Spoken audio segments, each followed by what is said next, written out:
Sir अशा काही cases आहेत का, काही आजार आहेत का, जिथे लॅप्रोस्कोपी सर्जरीज नाही करतायत? व्हेरी रेअर सिच्युएशन अशी येते, की एखादं पेशंट आहे, त्याच्यात 3-4 ओपन सर्जरीज झालेल्या आहे आणि आतमध्ये सगळं चिकटलेलं आहे. तुम्हाला पोटात एंट्री करायलाच व्हेरी डिफिकल्टी आहे.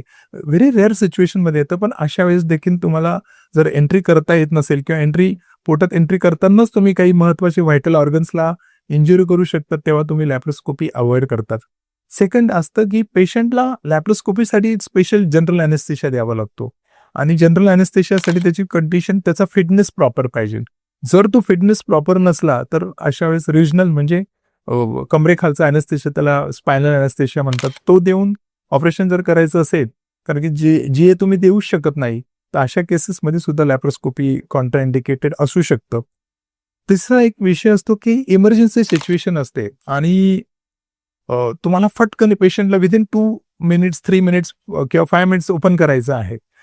लॅप्रोस्कोपीची जी काही अरेंजमेंट्स असतात, त्याला थोडा वेळ लागतो आणि त्यामुळे तुम्ही तेवढा वेळ घालवू शकत नाही. तर अशा इमर्जन्सी सिच्युएशनमध्ये सुद्धा तुम्ही लॅप्रोस्कोपी नको करायला. इमर्जन्सी ओपन करायला पेशंटचा जीव वाचवणे इम्पॉर्टंट आहे. मला पुढच्या 5 मिनिटात एखादी रक्तवाहिनी मध्ये रक्त वाहतंय तिच्याने आणि मला पुढच्या 5व्या मिनिटाला पोटात जाऊन मला ती रक्तवाहिनी पकडायची आहे.